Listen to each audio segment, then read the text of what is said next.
It's first off, welcome to this episode of Trust Me, I Know What I'm Doing, sort of a special Lotus for POTUS series, and so thrilled to be joined by Anurima Bhargava. Anurima, thank you so much for being with us. Thank you so much for having me. It's a pleasure.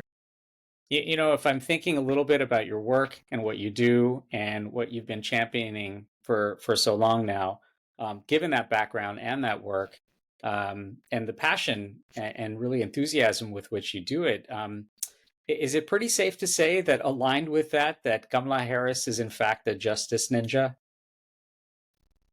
I'm so excited that you brought up the Justice Ninja part. I think I would describe her as less a Justice Ninja than like she works a little bit more in the system. I try to go Mm, figure out where their problems to go fix and we'll show up there. So, yeah. so that's where the ninja part comes in. But certainly we share the commitment and the purpose of justice in the world. Is she someone who, because she has that spirit of, going to look for places that need fixing, and yet sort of has been so successful at really, really engaging with the justice system and making it whole, so to speak?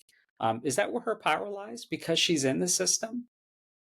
I think anyone who's in the system, part of what your power is for particularly for women of color is that we can bring into rooms that have not typically had our voices, our experience, our power, our lens, our brilliance, to be able to bring those energies into a room, and be able to serve in some ways as transformative insiders, which is something that I've always tried to do when I've been inside of for example, the Justice Department or elsewhere, Mm. but also as translators, right? And part of what we need in America right now are people who can translate in many different ways, and not only translate but bridge. Those are the, in my mind, the most important skills that we need to bring to conversations to how we fix problems right now.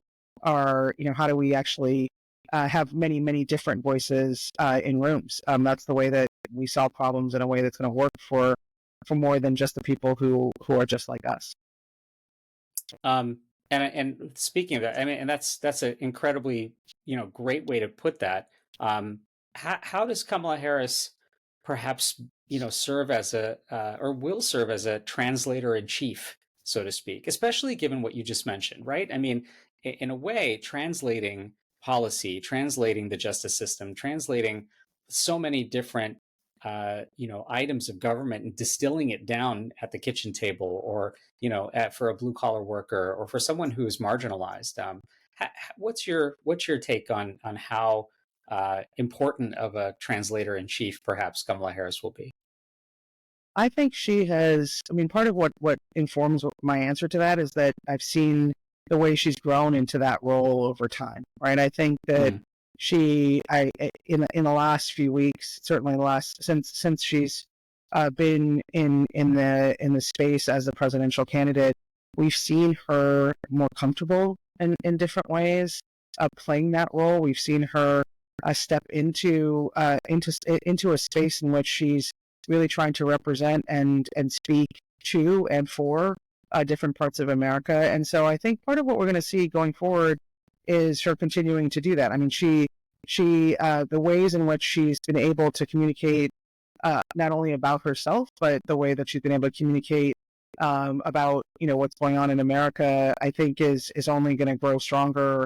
And in some ways, I think the ways in which she has moved away from and not fall into the traps that people are trying to set for her that speak to divides, right? So mm, you don't see her speaking to her identity, which is for a lot of reasons, obviously something that's very important to her in so many ways, but also a trap in this moment to silo someone, to divide us. And so I think that's the other way, which is to understand the language.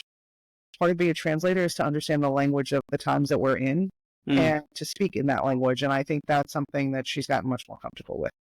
I really love that because I agree that I think that her greatest power right now, I think, as far as her identity and all those amazing intersections that she lives in, is to only allow that identity to be additive, and really sort of serve the campaign and then serve the American people in that way. You did a lot of work this summer in, yourself, in mobilizing and tapping into organizing South Asian women. And I'm so curious in reflecting on that. It's been a few months now, but how did these efforts sort of feel empowering for you, especially at a typical crossroads of trying to magnify identity, but at the same time build power through coalition building? So I think there's a couple of ways in which I would talk about this moment for us, right? One of which is it was so much an homage to the women that I know, South Asian women, Black women, women of all different backgrounds, but really the women that I know who Mm, have been working for so long to make sure that our political process, that organizing feels like it's a place for our communities, feel like it's a place for everybody, right? yeah. And so there's such a strong foundation to build on. People ask the question of sort of how do we get a South Asian Women for Harris called together in 2 days? It's because there were South Asian women for multiple candidates, many different people up and down ballot over the last multiple decades, right? So we're not starting from scratch. Actually, we're starting from such a strong foundation, and it's really the empowering part is to realize, and what we want is to realize the ways in which that foundation has prepared us for this time, Mm, and also that part of what we wanted to do with South Asian Women for Harris, it's not an organization. It doesn't exist in any kind of institutional way. The idea is that it's all of us, right? That yeah. celebration is all of the ways in which women around the country have been contributing in ways that may be seen, may not be seen, may be local, may be national, may run the gamut on the ways in which they're getting involved, and it's an uplifting of all of that. And I think that's the other part that has been, sort of the energizing piece of this is not about you need to participate in some particular way. This is Right. about the ways in which we all participate. And I hope that this is a time seeing, and having a Kamala Harris as the next president will allow us to all feel like we can do that we belong in the community of civic engagement, of empowering each other and our neighbors, and that we are part of it, which in Mm. the most full of ways. Yeah. In creating that sense of belonging, in standing on the shoulders of those who preceded you, and really building community in a pretty authentic and sort of organic way.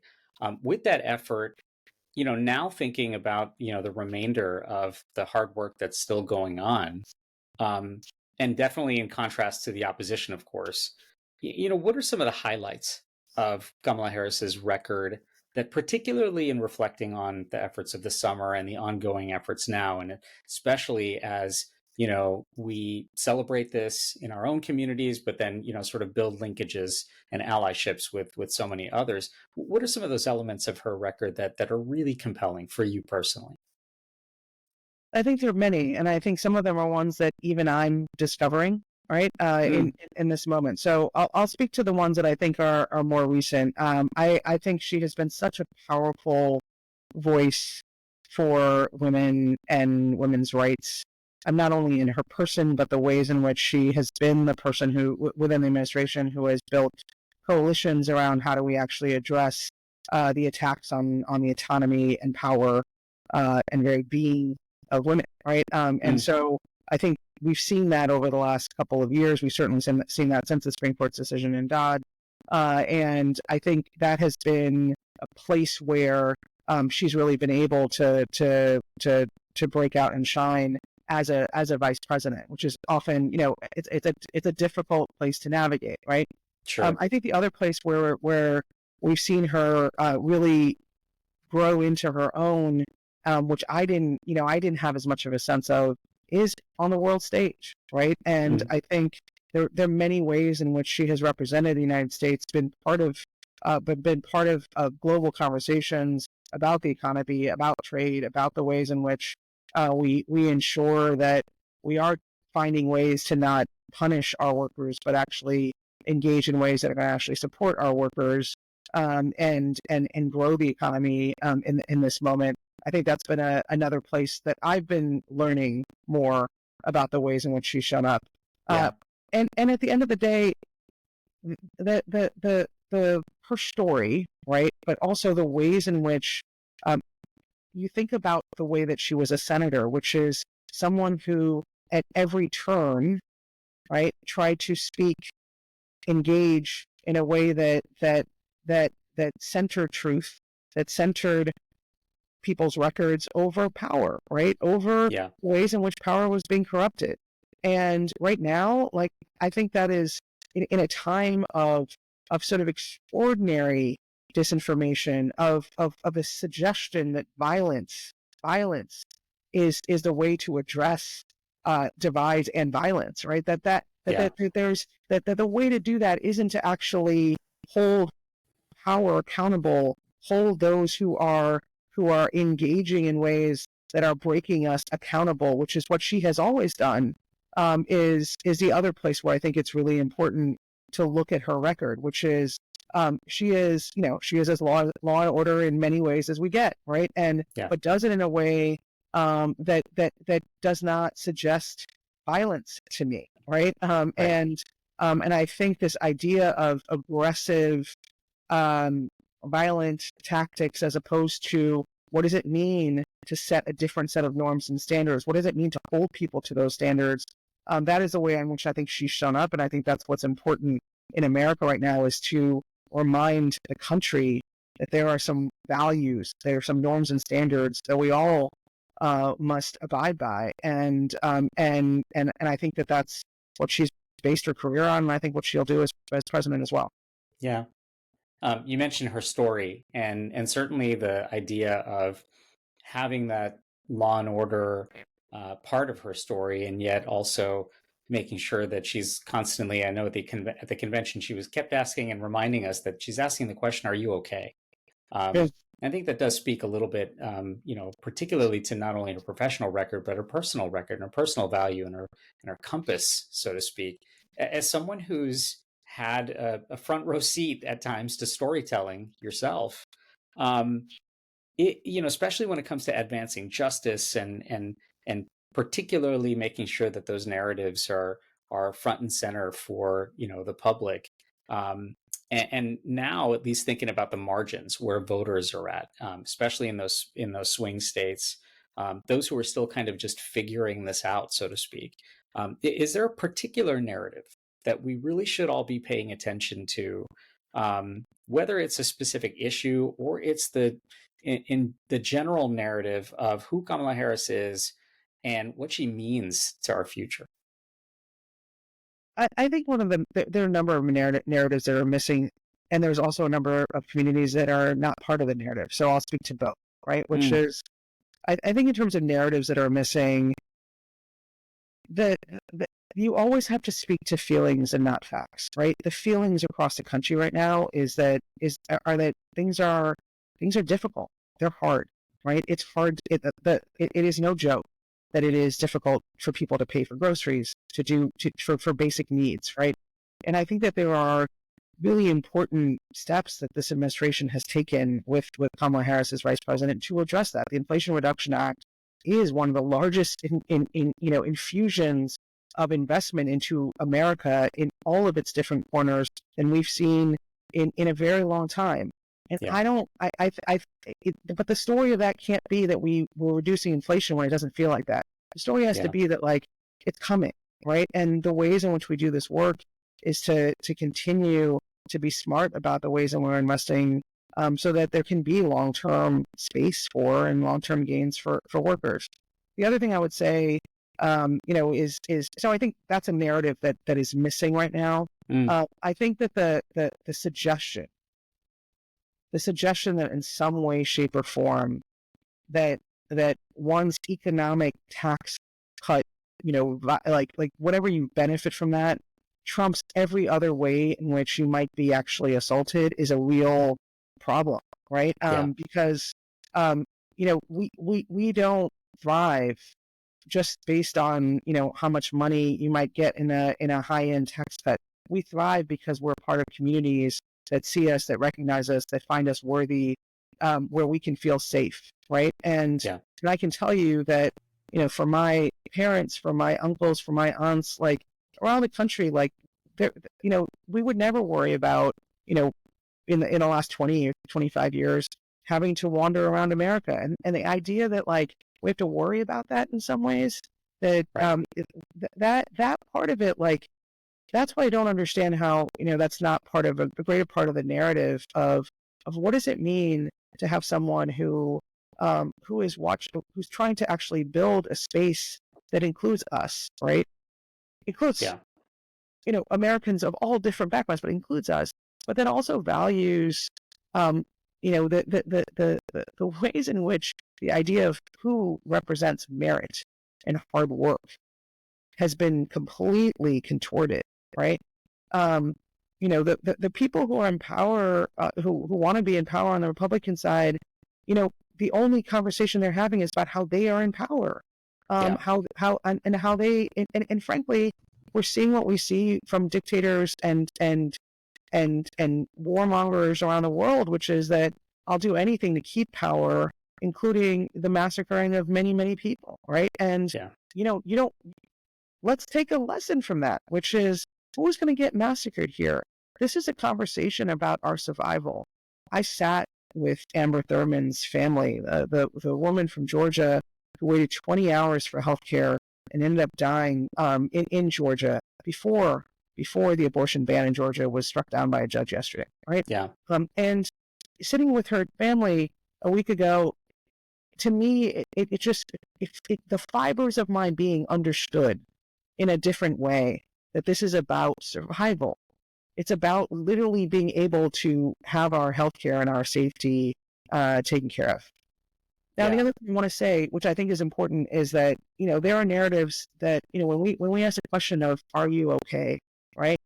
I shared something over the last 24 hours about the world is hurting everywhere.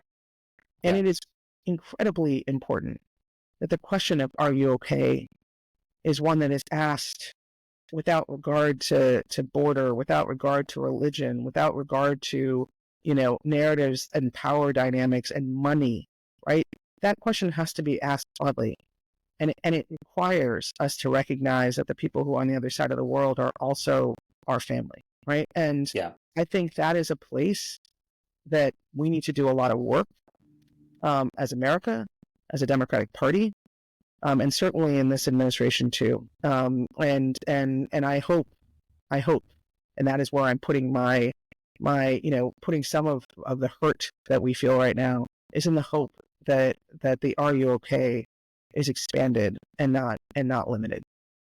Yeah, and it can only, it resonates very powerfully for me as a physician, because at the end of the day, the connection of humanity is what matters. And that idea of being agnostic to my patients and who they are matters a lot when it comes to asking that question, because it's irrespective of their backgrounds. It's irrespective of their political leanings. And that story of sitting with the family of in this particularly crisis-based situation in Georgia just certainly hits home for so many. When you think about that question of, are you okay, and how it actually resonates even for you personally and your own given background, at the end of the day, voting is our ultimate demonstration of trust in a democracy. And I think about it, for you and your background, how do you connect the dots, maybe, of being a South Asian American from the South Side of Chicago, to Kamala Harris and what that candidacy means to you, particularly given what you just mentioned, which is, how will someone be asking that question of, are you okay? So I grew up on the Black South Side of Chicago, and I was one of the few South Asians who grew up in those communities. And in many ways, I think maybe I had I don't know this, right? But maybe I had a experience similar to Kamala's, which is people didn't know quite what to do with me or my brother, right? And so So you were able to wander through worlds in a different kind of way, right? And what Yeah. that allows you to do is to feel and to be part of multiple different communities and not be stuck in one in one narrative, in one understanding of who you are. And I think that's what I think I brought, and what she certainly brought to being a lawyer, in my case to being a civil rights lawyer, particularly a civil rights lawyer for kids, right? Which is Yeah. to understand that there are ways in which the experience, what I'm advocating for is something that is near to and familiar to me too, even if it wasn't something I directly encountered. I recognize it's something that was probably just sitting right next to me, right? Yeah. And so I think that's the way in which, but this moment of feeling a sense of solidarity, certainly between Black and South Asian communities in certain ways, is something that is deeply familiar to me, not only in terms of how I grew up, but also in terms of my work at the NAACP Legal Defense Fund and in the Justice Department and the Civil Rights Division, which is that there's so many ways in which our fights have been intertwined Mm. from the start. Our Yeah. stories have been intertwined from the start.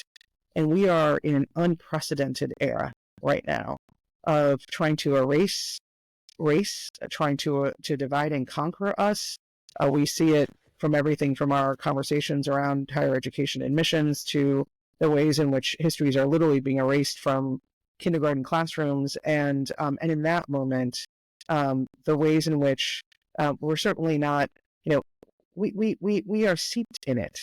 Yeah. It is part of how we walk in the world. It is, we're not having, this is not about like a recognizing of a racial moment. This is about the ways in which our communities are mapped by, shaped by, and infused by who we are, and being able to raise that up.